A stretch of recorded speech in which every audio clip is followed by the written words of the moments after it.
Kalau ingin lihat surga, lihat anak kita. Kalau ingin lihat surga, lihat anak kita. Anak kita. Ya, anak kita. Anak yang sedang usia 5, 6, 7 tahun, sedang lucu-lucunya. Pernah nggak mikirkan, besok gimana kalau nggak ada beras? Pernah? Hari ini ada bubur di hadapannya, dia santap bubur dengan penuh kehusuan saat itu.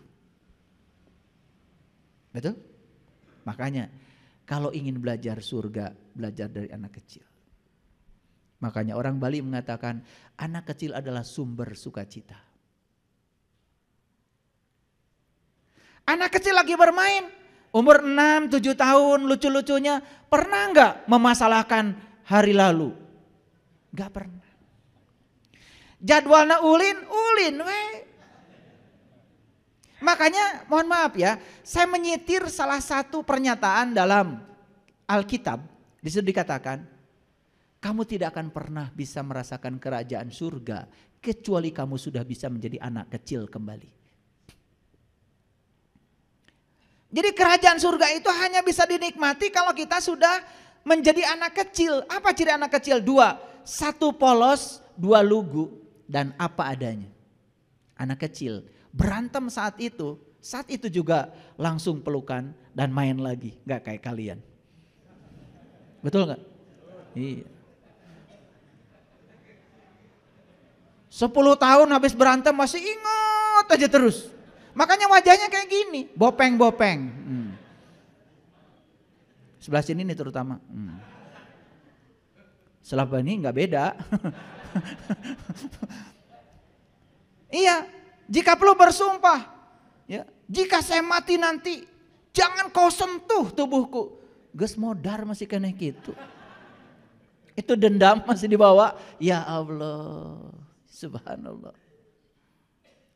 Nah makanya jadi anak kecil, ya, lucu, polos. Makanya kalau kita ingin belajar surga, belajar dari anak kecil. Anak kecil itu surganya di sini, saat ini, sekarang. Betul?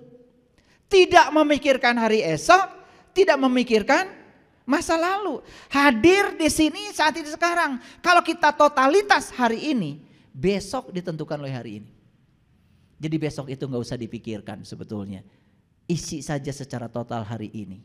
Hari ini bisa berbagi, berbagilah. Hari ini bisa nengok tetangga yang sakit, tengoklah. Hari ini bisa memberi senyum pada orang, tersenyumlah. Mewah tersenyum itu.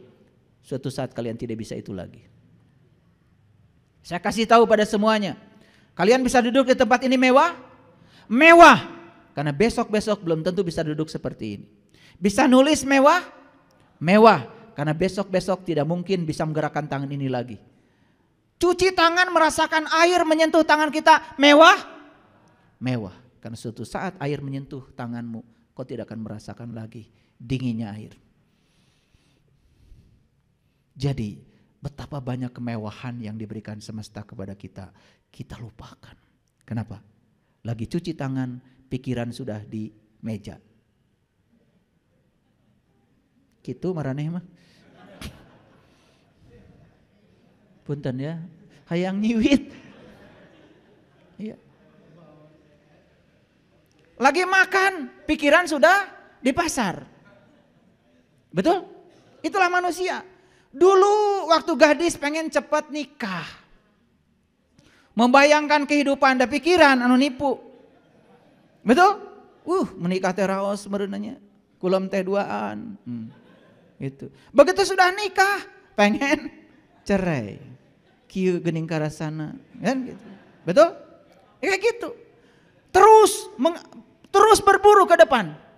Katanya pengen piknik ke Bali. Dari rumah udah buru-buru, pakai baju buru-buru, sarapan buru-buru, barudak buru-buru atuh hararese. Tuh, rek piknik naon juga gitu. Betul enggak? Celek tadi di mobil, begitu macet, tit, buru-buru, hayang buru-buru ke airport. Di airport teh hayang buru-buru naik pesawat. Geus naik pesawat, hayang buru-buru entep deui pesawat teh. Nepi TK Denpasar, hayang buru-buru naik bus. Naik bus teh hayang buru-buru ke hotel, di hotel hayang buru-buru ke Kutu, di Kutu hayang buru-buru ke Jimbaran, terus wah hayang buru-buru rek iraha piknik nari maneh.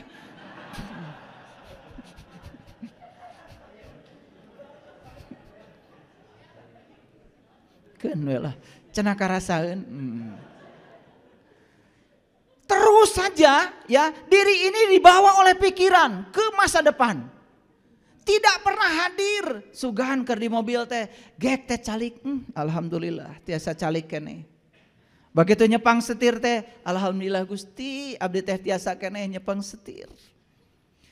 Hadir di situ saat itu, coba belajar hadir. Makanya kalau saya mau nyetir nggak buru-buru, jelek di mobil teh, alhamdulillah mewah sekali.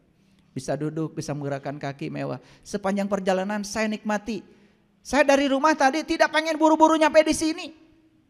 Enggak. Saya nikmati perjalanan saya setel musik meditasi, saya setel lagu Ebit, saya nyanyi. Hadir aja di situ saat ini, ceceluwengan, sorangan.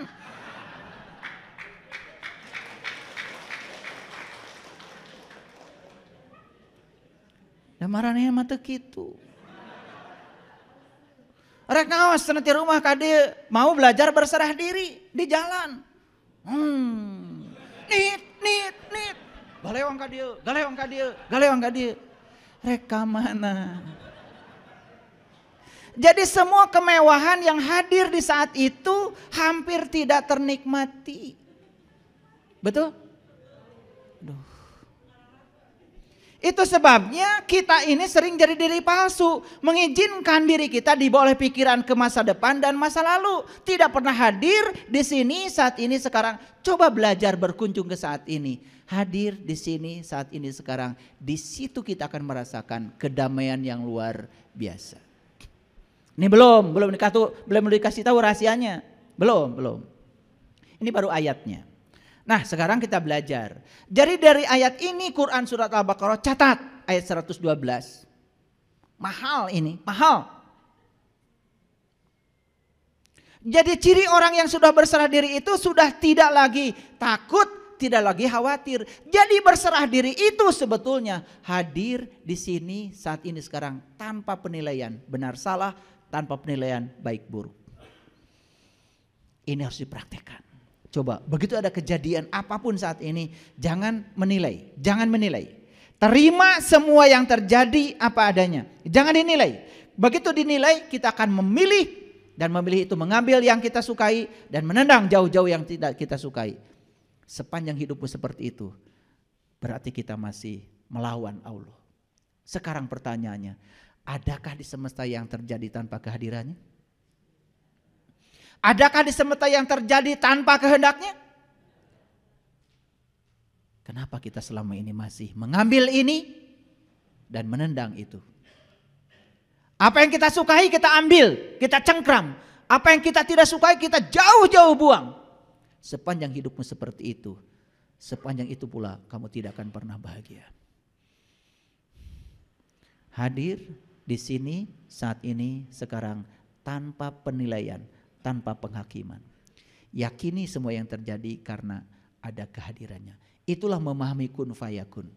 Kun fayakun, kehadirannya saja sudah cukup membuat sesuatu terjadi. Kalau dinilai oleh pikiran kita jadi benar salah, dinilai oleh pikiran kita jadi baik buruk, itulah pikiran. Padahal semua yang terjadi adalah kebenaran. Ketika kita bisa menerima kebenaran, itu yang namanya sabar. Jadi apa tuh kebenaran? Kebenaran adalah semua realitas hidup. Terima semua apa adanya, tanpa penilaian, tanpa penghakiman. Disitulah kita akan bisa berserah diri. Itulah muslim tuh itu. Kenapa kalian selama ini marah? Karena kalian menilai. Yang dinilai belum tentu kebenaran, hanya benar salah menurut versimu sendiri. Betul? Saya tanya, ketika anak nakal, pasti kita akan bilang salah. Ketika anak nurut pada kehendakmu, kalian bilang benar. Padahal anak itu sedang berusaha menjadi dirinya sendiri. Ketika anak nurut pada perintahmu, siapa tahu malah justru itu sedang melanggar jati dirinya. Karena dia sedang menjadi orang tuanya, tidak sedang menjadi dirinya. Tapi otak kita mengatakan itu benar, karena dia nurut. Makanya doanya juga sing nurut, sing nurut. Gitu kalian. Budak teh kudu jadi indung bapana. Kalau begitu menghalangi keinginan semesta. Siapa tahu ya anak ini calon presiden. Indung bapana tukang tempe. Piraku anak kudu jadi tukang tempe. Bukan merendahkan tukang tempe. Tukang tempe itu mulia. Karena nenek kakek saya juga tukang tempe. Tapi saya tidak mau jadi tukang tempe. Makanya saya ada di sini. Karena nenek kakek saya walaupun nyuruh saya nyuci kedelai, nginjek-injek kedelai supaya kulumutnya itu coplot, bukan berarti nenek kakek saya ingin menjadikan saya tukang itu, tidak. Dan selalu kami diajarkan untuk menjadi diri sendiri.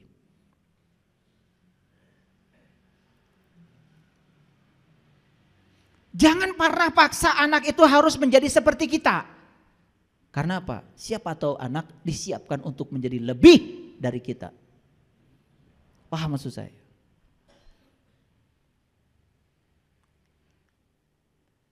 Jadi siapapun yang saat ini khawatir pasti sedang memikirkan hari esok. Dan siapapun yang saat ini sedih pasti sedang memikirkan masa lalu. Kalau hadir di sini saat ini sekarang, saat ini baik-baik saja sebetulnya, nggak ada apa-apa. Betul apa tidak? Oke. Nah, belum masuk. Ini referensinya agak banyak. Nah, makanya Nabi Ibrahim mencari Tuhan dulu kan? Mencari Tuhan, ketemu bintang, ketemu bulan, ketemu matahari.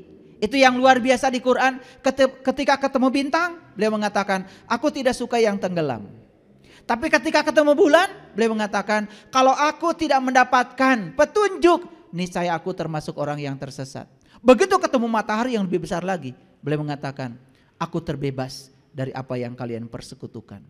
Jelas bukan bintang yang itu, bukan bulan yang itu, bukan matahari yang itu. Itu adalah pengalaman spiritual beliau ketika sedang meniti ke dalam diri. Pertanyaan saya, kapan kalian mau mengalami itu? Kapan? Kapan? Teka bita gitu? Iya.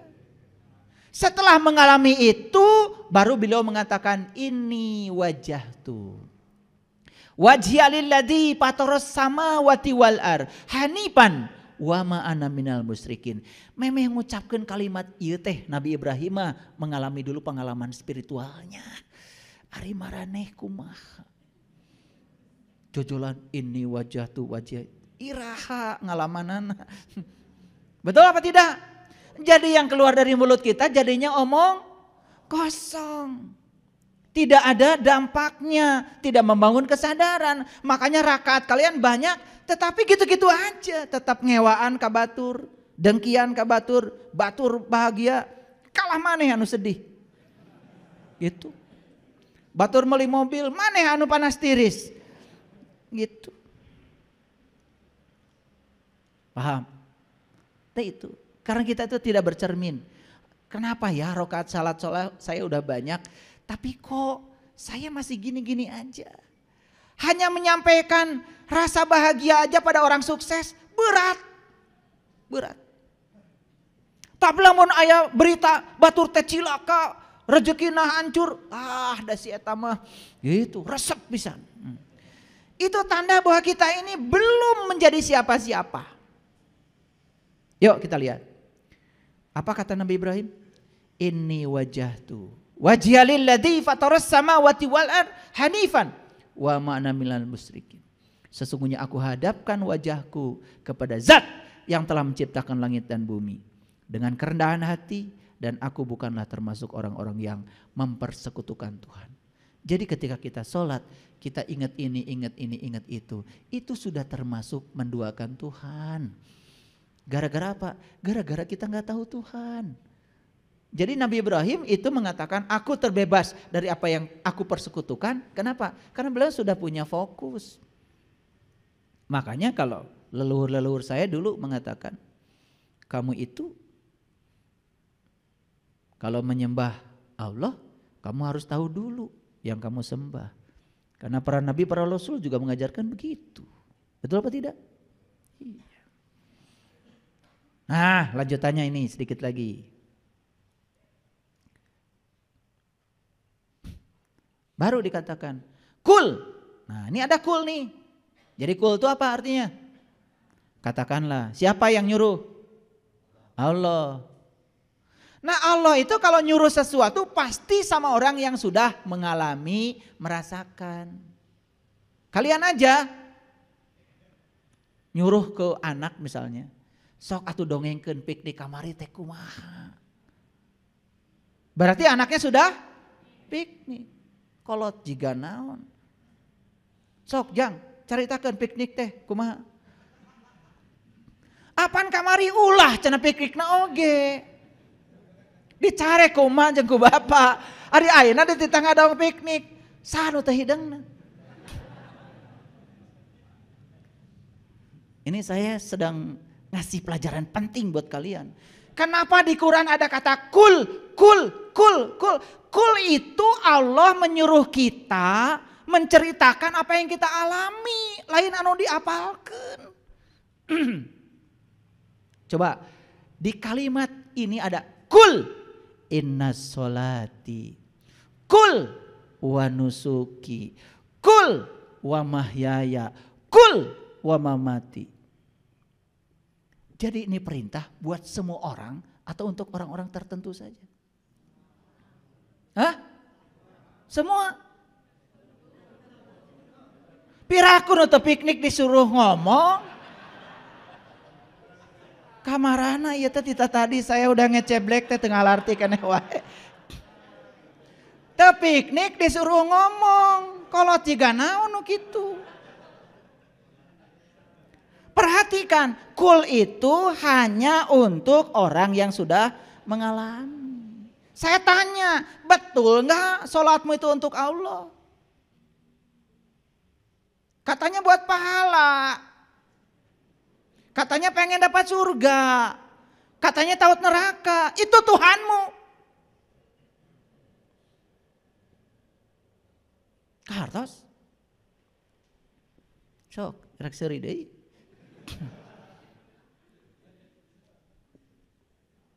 Betul nggak pengabdianmu itu untuk Allah?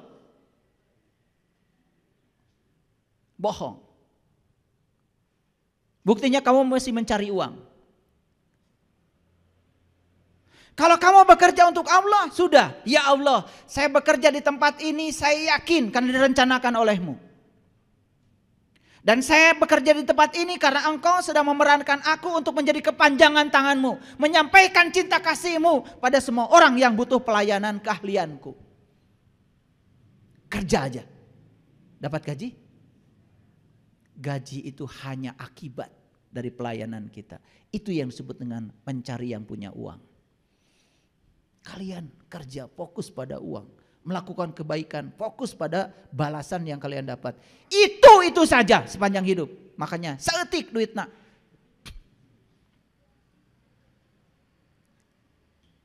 Hutang loba. Saya ngelihat ke sini karena yang sini kayaknya rada loba hutangnya. Kul. Inna sholati wa nusuki wa mahyaya wa mamati lillahi rabbil alamin la syarikalah wa bidzalika umirtu wa ana awalul muslimin. Inilah yang disebut dengan awal muslim itu. Jadi awal muslim itu manakala kita sudah menjalani sholat kita, ibadah kita. Seperti yang dikatakan Rabi'ah al-Adawiyah. Ya Allah, jika aku sholat karena menghendaki surgamu, berikan saja surga itu pada orang-orang yang membutuhkan.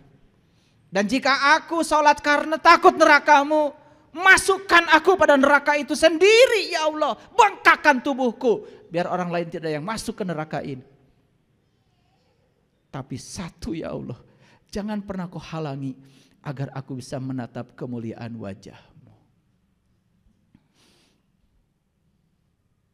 Gitu enggak sholat kita? Tidak. Pahala berjengteng ngerti. Daloban ngobobodo. Calo mah Garut. Teu ini eta mah. Cicing mah dicicaheum. Kaera ngajak-ngajak batur manehna teu ini. Jadi kita ini mulai sekarang itu harus bisa menyampaikan pada siapapun yang kita alami, yang kita rasakan. Bukan sekedar teori dan bisa dibuktikan. Kul inna sholati wa nusuki wa mahyaya wa mamati lillahi rabbil alamin la syarikalah wa bidzalika umirtu. Wa bidzalika umirtu artinya apa? Apapun amarmu, apapun keputusanmu, apapun perintahmu, aku akan turut. Walaupun itu sangat berat bagiku. Aku yakin tidak ada perintahmu kecuali cinta kasihmu. Bebaskan benar salah, bebaskan baik buruk. Semua yang terjadi, semua realitas adalah kebenaran. Terima semua realitas apa adanya. Hari ini harus bersuami si A, wataknya seperti itu, terima seutuhnya. Hari ini harus punya istri si A, wataknya gitu, terima seutuhnya. Tong hayang ganti. Silahkan gak percaya sama saya, kamu ganti. Kamu akan dapat lebih parah.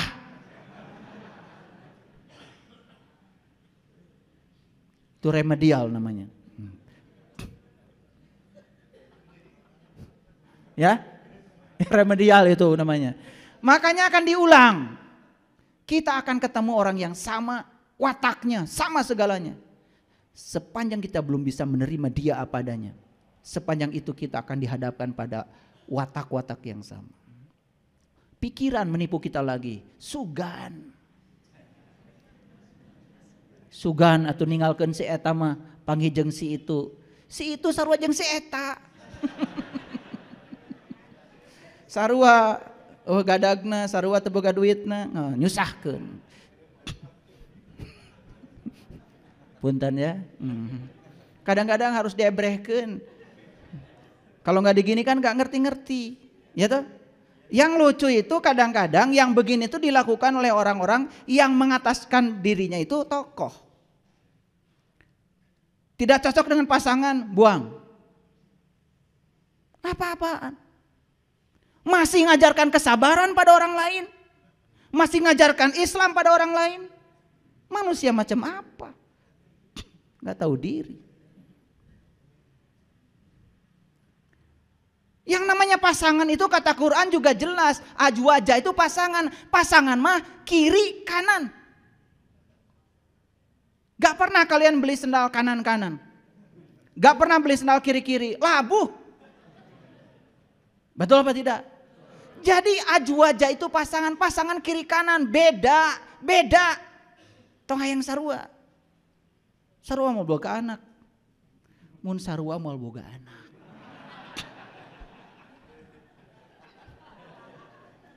Sugan kaartieun. Betul apa tidak? Iya. Jenis kelaminnya berbeda, secara fisiologi berbeda, cara berpikir berbeda, pendidikan berbeda, dibesarkan di keluarga yang berbeda, sukunya berbeda, adat istiadat berbeda. Ari maneh hayang sarua. Melanggar hukum alam. Tong hayang kawin atuh. Jadi nikah itu adalah latihan menerima dan menghargai perbedaan. Karena kita memang beda. Disekasurkan ku Allah teh supaya diajar menerima dan menghargai bahwa kamu beda. Itu yang akan menumbuhkan kedewasaan. Begitu beda, ganti. Beda deui, ganti. Aduh. Menibabari. Dasar si eta. Ini yang disebut dengan muslim. Muslim itu sudah berserah diri, menerima semua realitas apa adanya. Lihat saya semuanya. Jangan menilai baik buruk. Semua yang terjadi adalah kebenaran. Kekurangan pasangan kita, cara kita untuk dilatih menyempurnakannya. Ketidaksabaran pasangan kita, Supaya kita belajar sabar. Dan belajar sabar baru sukses sama orang yang tidak sabar. Gak akan bisa belajar sabar sama orang sabar. Gak bisa. Harus sama orang yang tidak sabar. Kahartos ente? Cing malikir atuh. Kita tidak akan pernah bisa belajar diam sama orang yang diam. Kita hanya akan bisa belajar diam sama yang cerewet. Coba. Jadi kalau pasangan mau cerewet, terima, ya Allah. Berarti saya disuruh banyak belajar diam. Dah tiap rek ngomong, si eta deui nu ngomong. Behak waktu. Ngerti maksud saya?